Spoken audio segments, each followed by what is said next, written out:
하나님의 말씀 히브리서 5장 5절부터 10절까지 말씀입니다. 히브리서 5장 5절부터 10절까지 말씀 찾으신 후에 교독하겠습니다. 또한 이와 같이 그리스도께서 대제사장 되심도 스스로 영광을 취하심이 아니요 오직 말씀하신 이가 그에게 이르시되 너는 내 아들이니 내가 오늘 너를 낳았다 하셨고, 또한 이와 같이 다른 데서 말씀하시되 내가 영원히 멜기세덱의 반차를 따르는 제사장이라 하셨으니 그는 육체에 계실 때에 자기를 죽음에서 능히 구원하실 이에게 심한 통곡과 눈물로 간구와 소원을 올렸고 그의 경건하심으로 말미암아 들으심을 얻었느니라. 그가 아들이시면서도 받으신 고난으로 순종함을 배워서 온전하게 되셨은즉 자기에게 순종하는 모든 자에게 영원한 구원의 근원이 되시고, 하나님께 멜기세덱의 반차를 따른 대제사장이라 칭하심을 받으셨느니라. 아멘. 지난번 말씀을 드릴 때 하나님의 관점에서 우리가 말씀을 볼 때 더욱 은혜가 있다 말씀드렸습니다. 그래서 예수님의 승천하심이 우리의 관점에서 볼 때는 우리를 떠나서 하늘로 올라가시는 것이지만, 하나님의 관점에서 예수님의 이 승천 사건은 하늘로부터 내려가셨다가 모든 사명을 완수하시고 다시 돌아오는 아들의 모습을 맞이하는 아버지, 그것이 바로 승천 사건이었다라는 것을 지난 시간에 이제 말씀드렸습니다. 오늘은 계속해서 하나님께서 이제 예수님을 향하여서 너는 내 아들이라 오늘 내가 너를 낳았다. 하나님의 관점에서 이 말씀을 우리가 함께 나누는 시간 가질 때 많은 은혜가 있으시기 바랍니다. 먼저 5장 5절에서 10절까지만 읽었지만 우리가 5장 1절부터 조금 말씀을 보았으면 좋겠어요. 5장 1절 말씀을 보면 이 대제사장마다 사람 가운데서 택한 자이므로 하나님께 속한 일에 사람을 위하여 예물과 속죄하는 제사를 드리게 하나니라고 말씀하고 있습니다. 예수님을 우리가 히브리서를 시작할 때부터 대제사장인 예수 그리스도 이 말씀을 계속해서 보았고 그것이 이어져 오고 있는 상황 가운데 있는데, 이 대제사장이 하는 일이 무엇이냐 하면은 하나님께 속한 일에 사람을 위하여 예물과 속죄하는 제사를 드리는 일, 요즘 말로 하면은 하나님을 섬기는 예배하는 일을 감당하던 것이 바로 대제사장의 일이었다라는 거예요. 그러니까 이 직분 자체는 자기 자신을 위한 일이 아니라 하나님을 섬기고 사람들이 하나님께 온전히 예배할 수 있도록 돕는 일, 한마디로 하면 섬기는 일, 봉사하는 일이 바로 대제사장이 감당하는 그런 일이었다는 것입니다. 그리고 이 제사장은 내가 되고 싶다고 될 수 있는 자리가 아니었어요. 4절 말씀을 우리가 한번 보면은 이 존귀는 아무도 스스로 취하지 못하고 오직 아론과 같이 하나님의 부르심을 받아야 할 자이니라 말씀하고 있다는 거예요. 그러니까 대제사장은 내가 되고 싶어서 되는 자리가 아니고 하나님의 부르심을 받아야 되고 스스로 될 수 없는 자리가 바로 이 자리였다라는 것을 우리에게 가르쳐주고 있습니다. 그러니까 이 직분이란 자체가 하나님을 섬기고 사람을 섬기게 하기 위해서 하나님이 뽑으신 그런 직분이 대제사장이라는 직분이었다는 거예요. 오늘날 우리 정치인들이 있죠.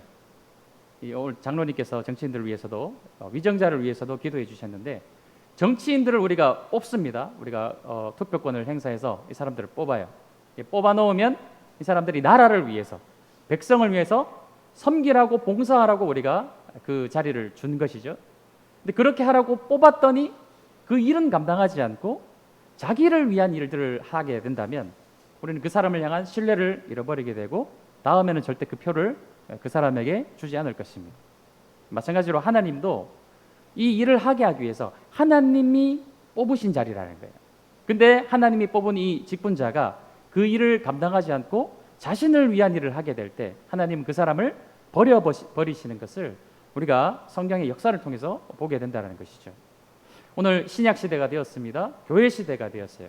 하나님께서 교회에 목사, 장로, 집사, 권사 이 등등의 많은 직분을 하나님께서 주셨습니다. 이 직분은 우리가 스스로 되고 싶다고 될 수 있는 자리가 아니에요. 하나님께서 먼저 부르셔야 되는 자리이고 또 하나님께서 섬기라고 주신 자리가 바로 이 직분자의 자리라는 것입니다. 우리 모두는 사실 하나님의 부르심을 받았어요. 하나님께서 부르셔서 우리가 지금 이 자리에 앉아서 하나님을 예배할 수 있습니다. 모두가 공통되게 하나님의 백성으로 부르셨지만 그 소명에도 조금의 구별됨이 있어요. 그래서 어떤 사람은 목사로, 어떤 사람은 장로로, 또 집사로 하나님께서 부르셨습니다. 그래서 이 모든 직분의 존재의 목적은 하나님을 섬기고 교회를 섬기는 일이 되겠어요. 그런데 하나님을 섬기고 교회, 성도들을 섬기라고 주신 이 직분을 주신 목적을 잊어버리고 자기 자신을 위한 일들을 해나간다면 어떻게 되겠습니까? 결국 하나님으로부터 신뢰를 잃어버리고 또 교회 성도들로부터 신뢰를 잃어버리게 되고 교회가 와르르 무너질 수밖에 없다라는 것이죠. 그래서 우리가 앞으로 귀한 이 직분을 선출하는 일을 두고 있습니다. 일을 할 때 우리가 정말 기도해야 될 것 같아요. 우리가 앞으로 교회 직분자를 뽑게 될 때 하나님을 위한 또한 교회를 위해서 충성되게 헌신하고 섬길 하나님이 뽑으실 사람을 우리 손으로 뽑을 수 있게 해달라고 하나님께서 이를 주관하게 해달라고 지금부터 기도로 준비하시는 그런 성도님들이 되시기 바랍니다. 오늘 5절 말씀을 보면 이렇게 말씀하고 있어요. 또한 이와 같이 그리스도께서 대제사장 되심도 스스로 영광을 취하심이 아니요 오직 말씀하신 이가 그에게 이르셨다라고 말씀하고 있다는 거예요. 예수님도 어떻게 하셨습니까? 예수님도 이 대제사장이라는 직분을 취하실 때 예수님이 스스로 되신 자리가 아니라고 말씀하고 있다는 거예요. 하나님께서 예수님을 대제사장으로 세우셨기 때문에 예수님이 그 직분을 감당하셨다라고 우리에게 가르쳐주고 있다는 거예요. 예수님께서 그 길을 가셨듯이 우리도 그분의 길을 따라가서 스스로 이것을 취함이 아니라 모든 것은 하나님이 부르시고 하나님이 주신 이 귀한 직분이라는 것을 영원히 잊지 아니하시는 성도님들이 되십시오. 그런데 이 귀한 직분을 주실 때 오늘 5절 말씀을 보면 독특한 표현이 있습니다. 너는 내 아들이니 내가 오늘 너를 낳았다라고 말씀하고 계세요. 하나님께서 예수님을 이 땅 가운데 보내실 때 너는 내 아들이니 오늘 내가 너를 낳았다라는 아주 독특한 표현을 하고 계신다는 것을 보게 된다는 것이죠. 이 말씀 구절을 설명드리기 전에 오늘 말씀의 구절을 보면 5절 말씀과 7절, 8절, 9절 말씀이 연결이 되는 대구 말씀입니다. 그리고 6절 말씀이 10절 말씀과 연결이 되는 멜기세덱의 반차에 관해서 설명을 하고 있다는 거예요. 이것을 염두에 두시고 오늘은 5절 이 말씀을 두고 7절, 8절, 9절과 연결을 시켜서 함께 말씀을 나누고 다음 시간에 6절과 10절 말씀을 그 이하 멜기세덱 이 제사장의 반차에 관해서 함께 말씀을 나누도록 하겠습니다. 우리가 보통 이 아들을 낳았다, 내가 너를 낳았다라는 표현을 쓸 때 이 낳았다라는 것은 어떤 의미를 좀 가지고 있을까요? 이 낳았다라는 표현은 단순히 네가 내 자녀다, 너는 내 아들이다 이런 표현을 조금 더 강조하고 싶을 때 쓰는 표현이 되겠죠. 그냥 니는 내 아들이다 이렇게 하는 것보다 너는 내 배 아파서 내가 낳은 아들이다라는 표현을 할 때 좀 더 끈끈한 이제 관계성을 가지게 되는 것을 보게 돼요. 그래서 그냥 네가 내 아들이다 이것이 아니라 내 배 아파서 내 뱃속에서 나로부터 나온 사람이 바로 너야라는 것이 바로 이 내가 너를 낳았다라는 그런 표현이 되겠다는 것이죠. 이 표현을 하나님께서 예수님께 하셨다라는 거예요. 그러니까 예수님은 진정한 하나님의 아들이다라는 것을 강조하는 그런 표현이 되겠다라는 것이죠. 하나님의 아들, 우리 모두도 하나님의 아들인 줄로 믿습니다. 그런데 우리가 그냥 하나님의 아들이 된 것이 아니에요. 원래 우리는 하나님의 아들로 불릴 수 없는 자들입니다. 하나님께서 우리를 창조하신 우리는 사실 피조물일 뿐이에요. 하나님의 형상대로 창조하였지만 우리는 그분의 아들이 될 자격이 없고 단지 하나님께서 조금 더 구별해낸 만물 중에서 구별해낸 창조물에 불과한 피조물에 불과한 것이 사실 우리들이었다는 거예요. 근데 하나님이 주신 존재 목적을 잊고 아담이 타락하여서 죄를 범해버리고 하나님을 배신하고 말았습니다. 그 이후로부터 우리의 신분은 하나님의 아들은커녕 그는 상상도 할 수 없죠. 죄와 사망의 권세 아래 진노의 자녀, 진노의 종으로 살아가던 것이 노예로 살아가던 것이 바로 우리들의 모습이었어요. 진정한 하나님의 아들은 바로 예수님밖에 계시지 않다라는 것입니다. 그런데 그 예수님께서 하늘의 영광을 버리시고 이 땅에 내려오셔서 십자가를 지시고 우리와 연합해 주셨어요. 예수님이 우리의 머리가 되어 주시고 우리를 그분의 몸으로 삼아 주셨습니다. 그러니까 우리가 예수님과 하나가 되었다라는 거예요. 그래서 우리는 머리 대신 예수님으로 말미암아 하나님 앞에 하나님의 자녀로서 하나님의 아들로서 나아갈 길이 열려지게 된 거예요. 원래 우리는 하나님의 아들이 될 수 없는 존재였다라는 것입니다. 예수님을 통해서 우리는 하나님의 아들이 될 수 있었고 하나님을 아버지라 부를 수 있게 된 것이에요. 이것이야말로 은혜가 아니겠습니까? 우리 스스로는 하나님을 아버지라 부를 수 없는 존재였다니까요. 그런데 예수님이 우리와 하나가 되어 주심을 통해서 우리는 감히 하나님을 아버지라 부를 수 있게 된 것입니다. 그렇기 때문에 하나님이 예수님을 너는 내 아들이다, 내가 오늘 너를 낳았다 하실 때 이 예수 그리스도야말로 진정한 하나님의 아들이심을 가르쳐주는 그런 말씀이라는 것이죠. 또 한 가지 이 낳았다라는 표현이 주는 의미가 있어요. 그것은 무엇이냐? 바로 낳는다라는 표현 안에는 바로 이 고통과 고난이 내재되어 있습니다. 제 아내도 아이를 이렇게 둘을 낳았어요. 아이를 가지고 또 태어나게 하는 그 모든 과정 자체가 사실 편하고 즐겁고 행복한 과정이 아니라 조금 불편하고 힘들고 그런 과정이었어요. 그러니까 아이를 낳을 때 그 해산의 고통이 사실 어마어마하지 않습니까? 저는 이 남자이기 때문에 그 고통을 다 알 수 없지만 그냥 이야기만 들어도 온몸의 뼈가 다 으스러질 정도로 고통스럽고 막 기절을 하기도 하고 막 그렇게 하는 것이 이 해산의 고통이다. 그리고 해산의 고통만 겪으면 끝나는 것이 아니라 이 아이를 양육해 나가는 그 사람은 또 유아기가 길지 않습니까? 긴 이 영아기를 보낼 때 모든 것 하나하나 다 수발을 들어줘야 되잖아요. 기저귀 가는 것부터 시작해서 밥 먹이는 거, 또 교육을 시켜줘야 되지. 이 아이를 낳는다라는 표현은 단순히 낳아놓고 끝나는 것이 아니라 그 아이의 한 인생을 책임져 주는 것을 의미하기 때문에 낳는다라는 과정 자체도 고통스럽지만 사실 너무 축복된 일이긴 하나 사실 우리를 이 마음을 자세히 돌아보면 그 안에 사실 고통도 고난도 있다라는 것이에요. 이것이 사실 두려웠기 때문에 요즘 아이를 낳는 것을 두려워해서 인구가 점점 감소하고 있고 또 아이를 가지지 않기 위해서 심지어는 비혼주의, 결혼을 하지 않는 그런 사람도 점점 늘어나고 있습니다.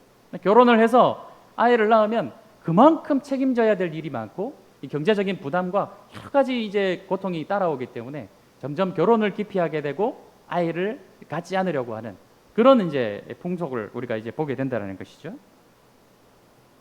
예수님은 하나님이 아들로 부르셨어요.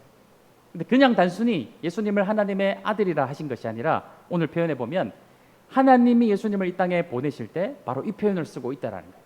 내가 오늘 너를 낳았다라는 표현을 쓰고 계신다는 것입니다. 오늘 요한복음 1장 1절부터 3절까지 말씀을 한번 띄워주시면 같이 한번 보도록 하겠습니다. 요한복음 1장 제가 안 보이는데 혹시 띄워졌을까요? 1장 1절부터 3절까지 말씀 제가 한번 읽어드리겠습니다.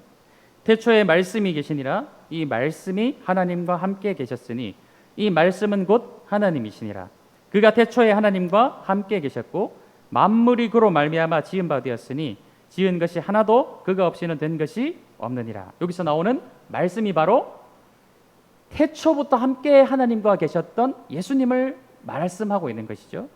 10절 말씀 봅시다. 그가 세상에 계셨으며 세상은 그로 말미암아 지은 바 되었으되 세상이 그를 알지 못하였고라고 말씀하고 있어요. 이 태초부터 계셨던 하나님이신 예수님이 이 땅에 내려오셨는데 세상은 그 하나님을 예수님이죠. 하나님이신 그 예수님을 알아보지 못했다라고 말씀하고 있어요.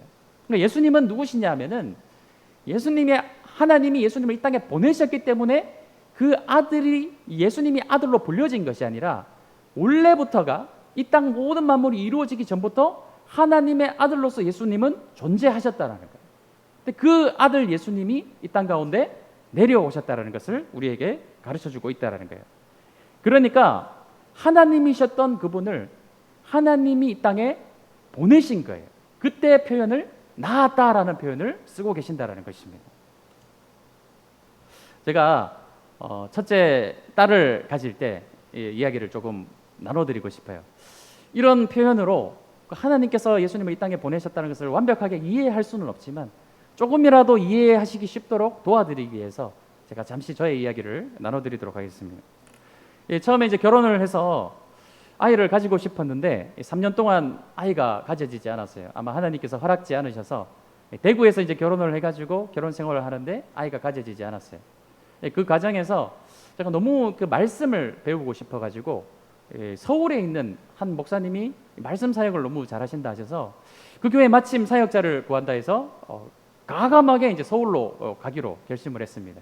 근데 하필이면 교회 위치가 어디에 있냐면은 서울에서 가장 땅값이 비싼 곳 중 하나인 이 서초동에 이렇게 있는 거예요. 강남에 있는 서초동에. 거기 하필 교회가 있으니까 제가 이제 집을 구하는데 사실 4평짜리 원룸집을 이제 구하게 되었어요. 4평짜리 원룸집에서 아내와 같이 둘이 이렇게 아주 그냥 잠자는 자리도 비좁을 정도로 그런 자리에서 이 사역을 시작을 했습니다. 그런데 하나님의 은혜로 그때 아이가 생긴 거예요. 둘이 살기도 버거운 그 4평짜리 공간에 아이를 키우려고 하니 이제 하나님께 아이를 주셔서 너무 감사하지만 사실 아이를 키우는 것은 불가능하지 않겠습니까? 그래서 조금 더 재정이 지출되더라도 조금 더 넓은 집으로 이제 이사를 가자 해가지고 이사를 갔어요. 그래서 어떻게 이제 우리 첫째 아이를 딸아이를 출산을 했습니다. 아이를 낳았는데 너무너무 감사한 마음과 동시에 또 한 가지 복잡한, 제가 그때 당시 철이 없었겠죠. 드는 마음이 어떤 마음이냐, 아이를 낳긴 낳았는데 이 아이한테 너무너무 미안한 거예요. 이것을 이해하실지 모르겠습니다. 그 살고 있는 지역이 어떤 지역입니까? 서울에서 가장 부자들만 모여 사는 그 동네에 아주 작은 그 원룸과 같은 방 안에서 이제 제가 이 아이를 키워야 되는 거예요. 조금 더 이제 표현을 과장하자면 이 강남에서 거지로 살아야 되는 그런 상황인 것입니다.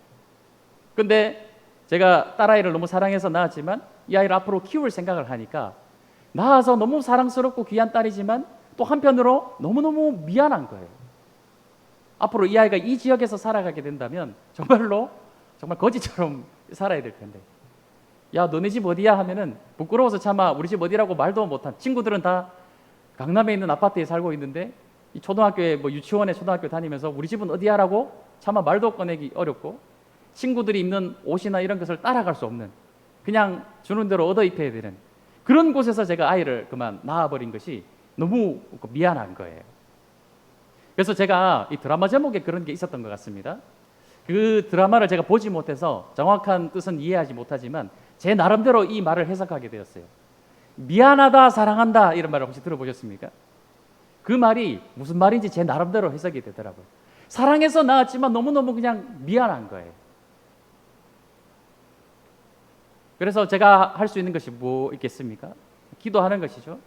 하나님, 제가 이 아들 주셔서 너무 감사하지만 제가 키울 자신이 없습니다. 이 땅에 하나님이 주셔서 낳긴 낳았지만 제가 키울 자신이 없으니 하나님 자녀입니다. 하나님께서 책임져 주십시오. 하나님께서 그냥 책임져 주십시오. 이 기도밖에 할 수 없는 거예요. 제가 어떻게 키우겠습니까, 이 아이를?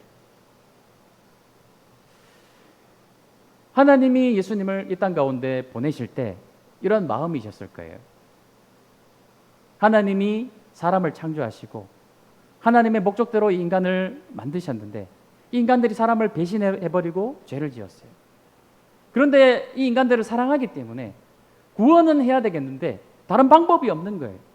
다른 방법은 없고 오직 태초부터 하나님과 함께 계셨던 하나님의 하나뿐인 아들, 이 아들 독생자 예수 그리스도를 이 땅에 보내지 않으면 안 되는 그 하나님의 고통스러운 마음, 그냥 보내는 것이 아니라 그 십자가의 무한한 고통을 인간의 몸으로 친히 모든 것을 다 겪어내시는 그 과정을 밟게 하시는 그 아버지 되신 하나님의 마음, 그 아들을 이 땅에 보내시는 그 아버지의 마음이 바로 오늘 말씀에 보면 내가 너를 그냥 보냈다가 아니라 낳았다라는 이 고통스러운 단어를 사용하면서 표현하고 있다는 것이에요.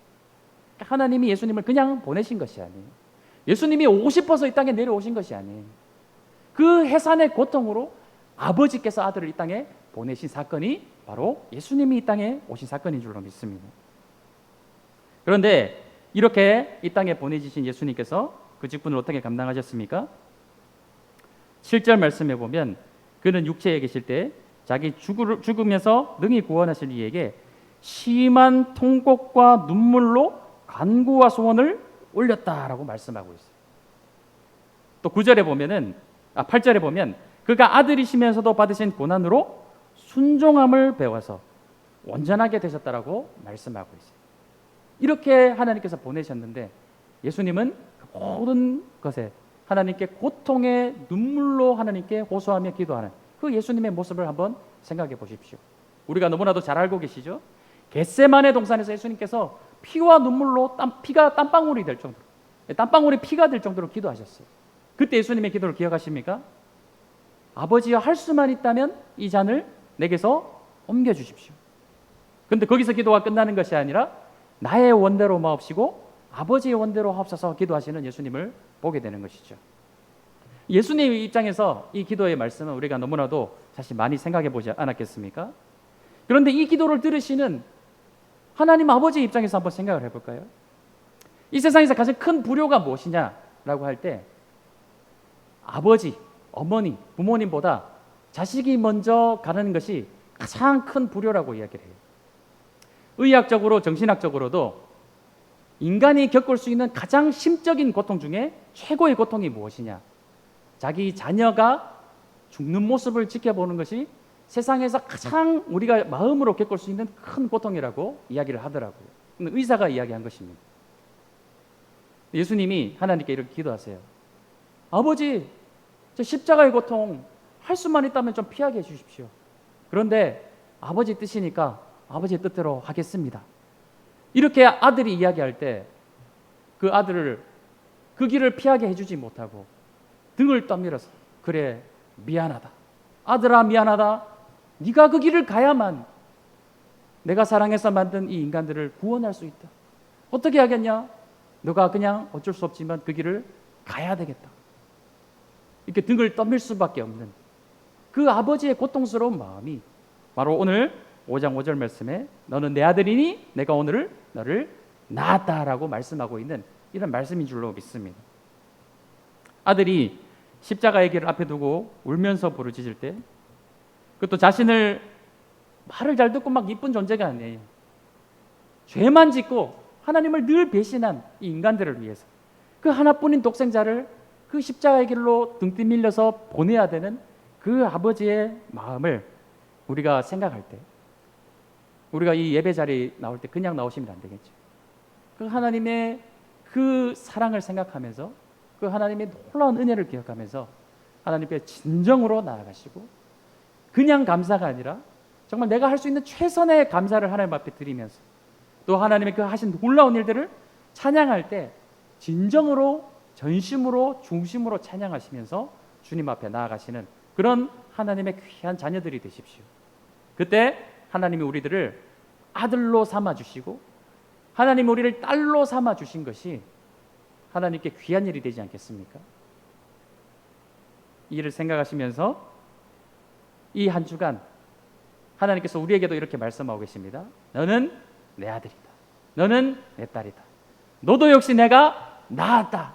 이 말씀을 기억하시면서 예수님의 은혜를 찬양하며 영광 돌리시는 한 주간의 삶을 사시는 성도님들이 되시기 원합니다. 기도하겠습니다.